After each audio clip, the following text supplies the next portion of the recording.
Greetings, sire. Your stronghold awaits you. Welcome to my class.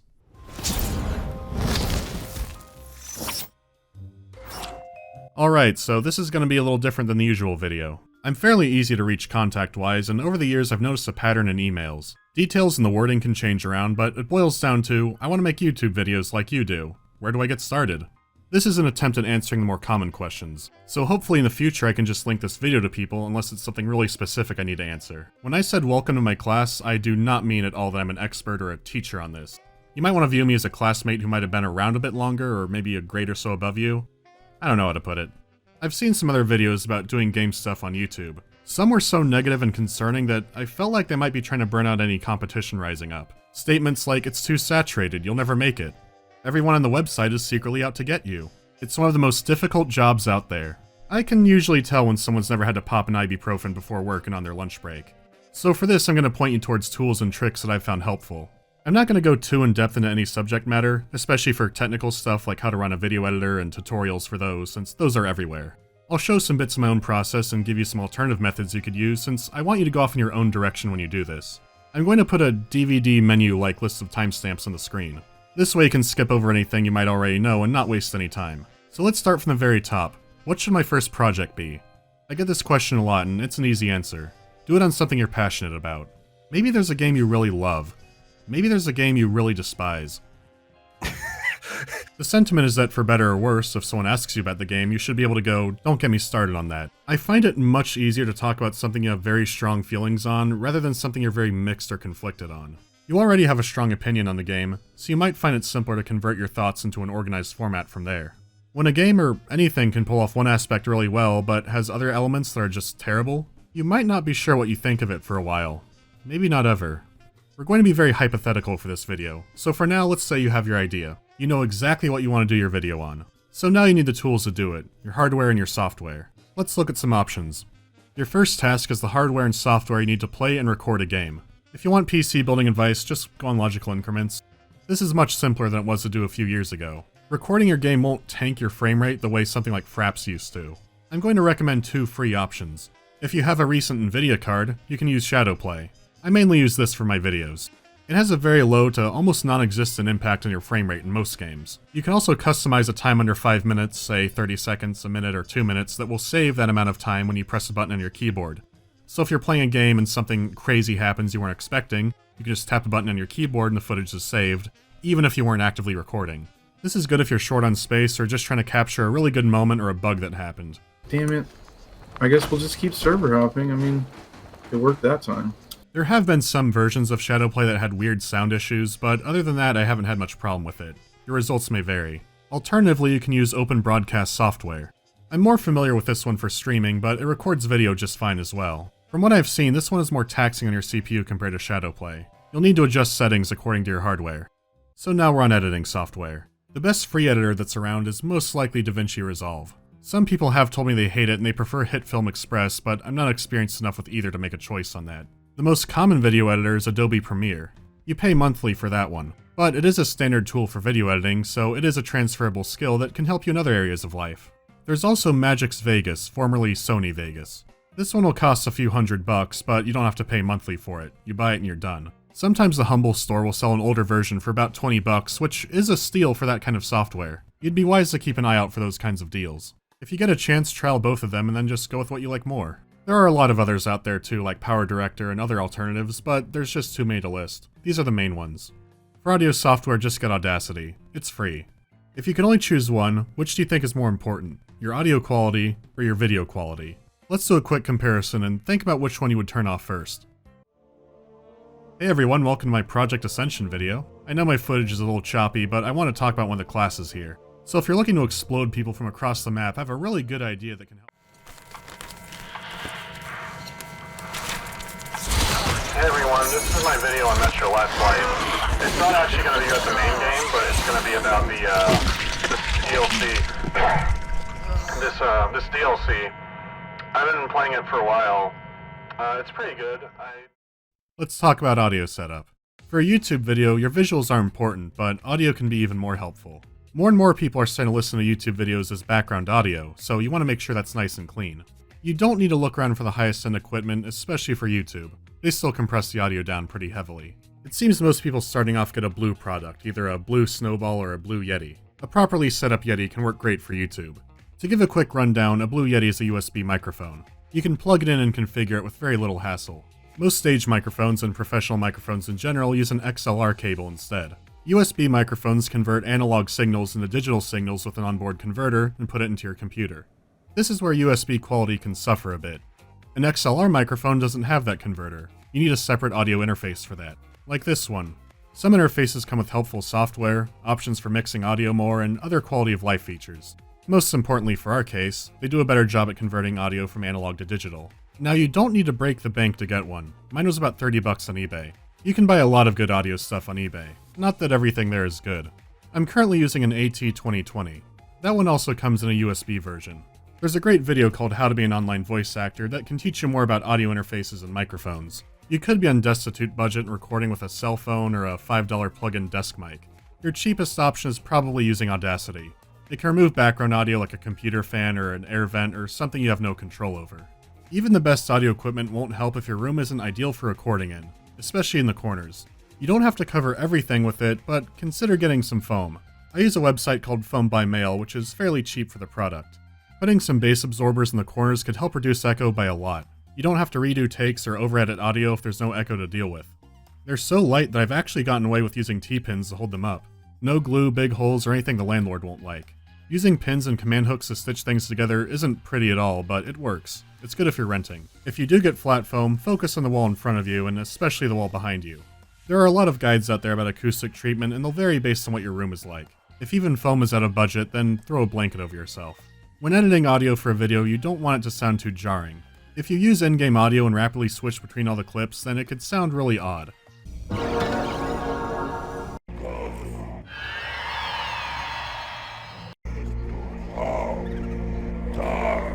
Here's me working on the Stronghold video. The scenes are good for showing contradiction, but they could be jarring.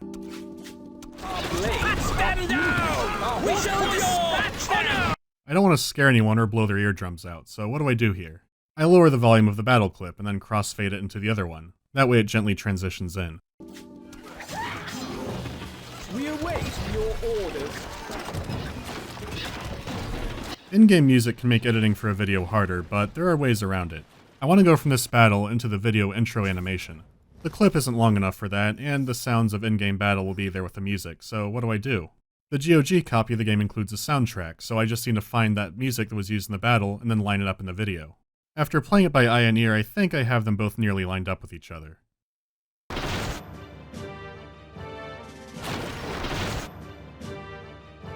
Now the in-game music is continuing, and I'm not switching out audio too much. Of course, the sound effects need to be balanced out too. I fade the in-game sounds out, and fade the soundtrack sound in. Let's see how it did. Wolves are attacking, my lord. We await your orders.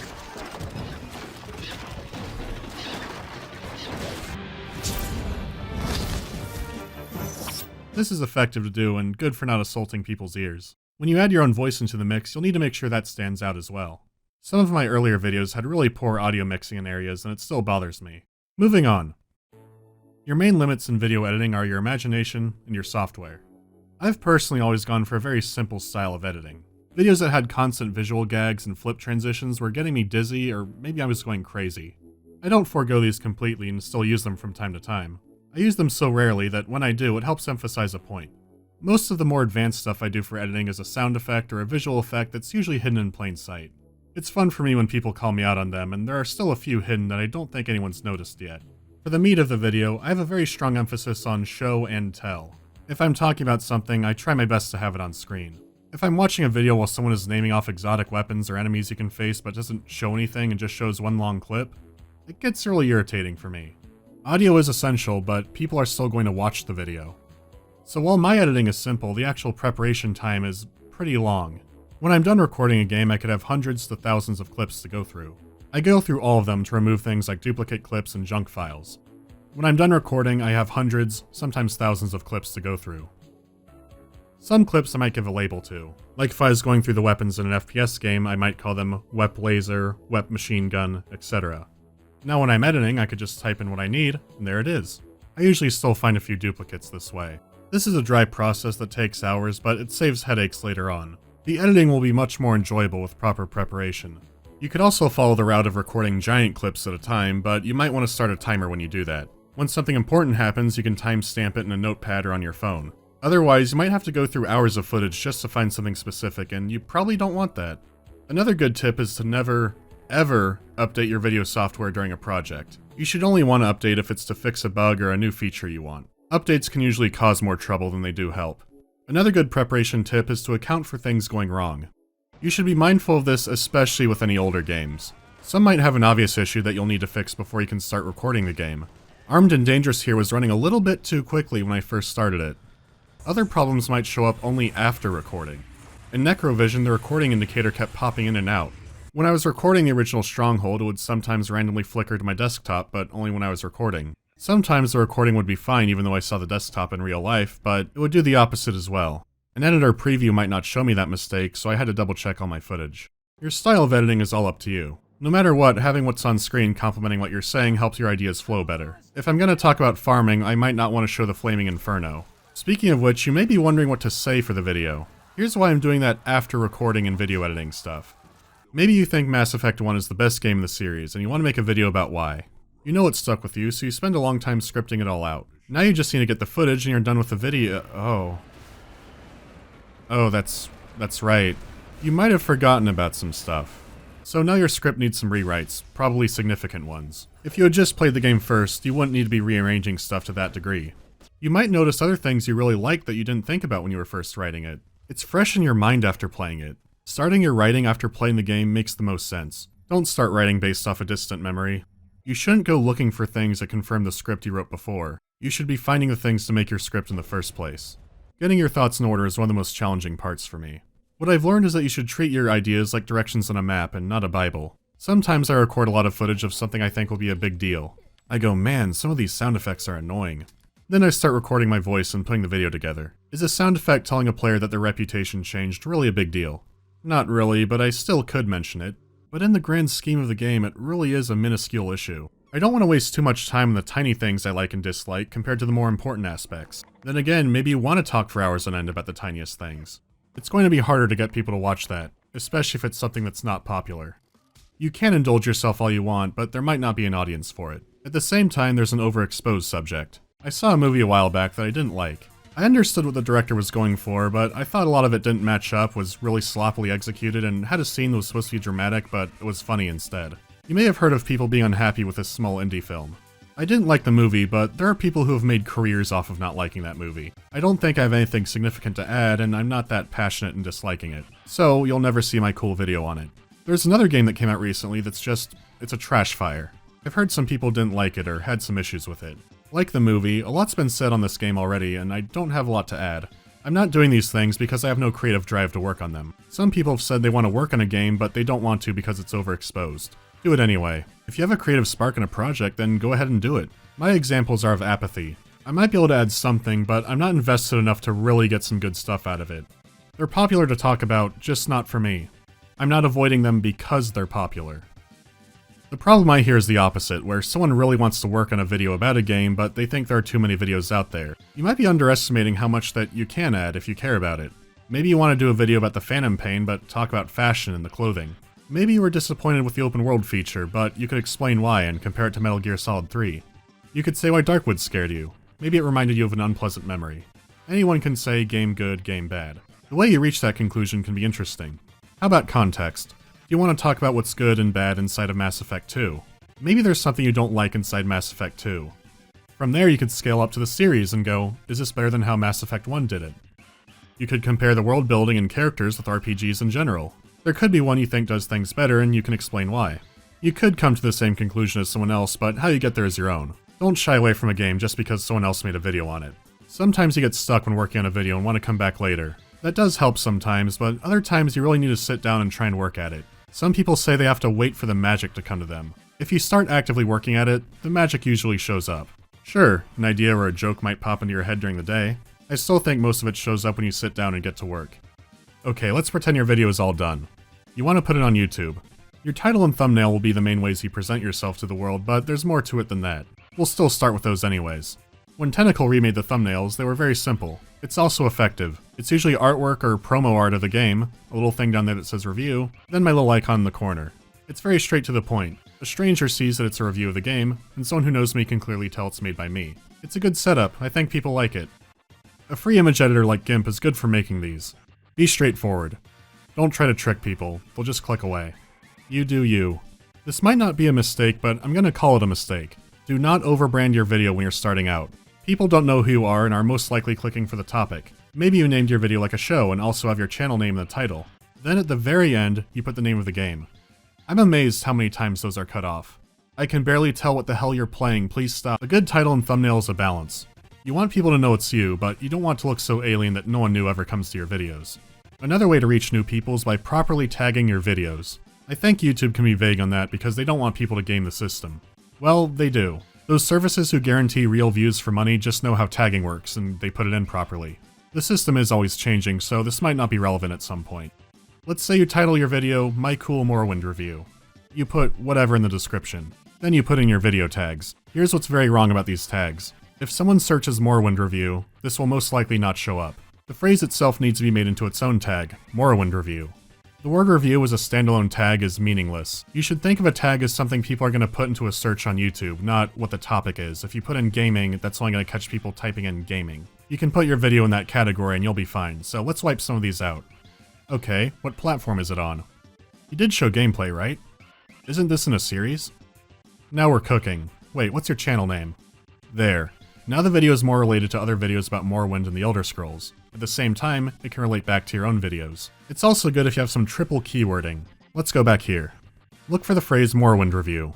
It's in the title, it's in the description, and it's a tag. This is why some large YouTubers have a channel description that kind of looks like it was written by a robot. They're purely trying to hit these tags. But now you can tag the description as well with hashtags, so something's going to go eventually. This isn't a cheat code to make your video instantly get popular, but it can help in the long run. There's a free browser extension called vidIQ, so you can see what people are tagging. You'd be surprised at how many people aren't Angry Joe and definitely aren't Total Biscuit who are still tagging their videos with their names. This can help you see what the big boys are doing. Tag every video with 579, just trust me. You can also add closed captions to videos or work with translators. It does take time, but a lot of people appreciate them. So your video is up and you have a few comments. You're going to get comments you don't like, I guarantee it. On your end, an important part of criticism is understanding who to take it from. Someone might leave a comment saying why they didn't like your video, or why they didn't like you. If you're seeing that sentiment frequently, you can improve in that area. Eventually, someone will love a game that you didn't. They think the video might be better if you were sucking on a 12 gauge. You can take those kinds of comments with a grain of salt. You could watch a video called Horse Pajama Extravaganza. Someone in the comments will call for the arrest of the video creator because the hats abuse the horses. An argument about the ear warmers could devolve into an argument about the situation in Palestine. It's just a nightmare website, and it's the way things are. Don't worry too much about it. People might start rumors about you or think you have control over other people's actions. For example, I've been accused of being both a communist and a Nazi. I am neither of those, I'm sorry. When people reached out to me, I was curious on why they thought that. It was near universally, I saw a Nazi follow you on Twitter or comment on your video. I saw a commie recommend your video, so you must be one too. It really blew my mind at first, but I've gotten used to it. People can say anything. Someone could start a rumor that I blew up a Sbarro's in 2007, and I'd be powerless to stop it. Unless it's becoming a huge problem, don't worry about things like that. You don't need to go around correcting people all the time. So now we finally arrive in the money and ethics section. People can typically tell when a video is sponsored. Problems come when it's less clear. If you get an early review copy of a game, it's really not a big deal. So because it's not a big deal, you should have no problem saying when that's the case. You say it in the video, this is a review copy, I got a review copy, I got this for free. If you make a video that's very out of character for what you usually do, and then people find out later you had a review copy or you got it for free, then you're in trouble. If you're being offered payment to make a review, well, I think you shouldn't be making the review. They're paying you to do it. A copy of the game is very different than a copy of the game and a big check. If you made a positive review that it turns out you were paid to do, how could anyone trust you again? The company that hired you may tell other people about it. They approach other people on YouTube and go, hey, want to make a video? Here's an example. Some of these have a dozen videos listed on them. Sometimes they disclose they're a sponsored video. Sometimes they don't. And then a weirdo makes a list of them. If you desperately need the money, you still better disclose it. Most people just roll their eyes at a sponsored video. They grab their pitchforks and they find out you're lying to them. Just be honest. Alternatively, you can go with crowdfunding, and that worked really well for me. I don't have to worry about doing a sponsored video. I have some advice. Beware of offering elaborate stuff for a lot of money. Money should hopefully go towards making stuff that everyone can enjoy. When you start shifting over to cater to a very small group of people, the rest of the content can suffer. If you do crowdfunding, don't be obnoxious about it and don't try to be subtle. A giant banner across your video is pretty obnoxious. Advertising all your backer benefits before the video has even started is obnoxious. Nonchalantly mentioning something funny one of your Patreon backers did isn't nearly as subtle as you think it is. Save that stuff for the end of the video, if it is in the video. If people are generous enough to give you money, it's because they like what you're doing, not because you're assaulting them with advertisements. Just chill out. YouTube can be a lot of work sometimes. Yeah, YouTube has issues. A video might sometimes be demonetized. You might have a copyright claim on something that used to be fine. You can still get laid off from a job you work at for issues out of your control. There are some unique stresses like wanting to put out more, having a creative block, or worried about what people think, but there's worse jobs out there. You don't need to dump all of your problems on your audience. Everyone's just trying to get by, and hopefully by watching this I'll have helped you a little bit. Maybe you won't ever make a video of your own, but maybe you'll understand a bit more about what it's like and what you do for it. I've seen some people lament that it's too late to make a YouTube channel. Well, there's a saying that the best time to plant a tree was a decade ago, and the next best time is now. Good luck out there. Thanks again to everyone backing me. Yes, we're in that part of the video now.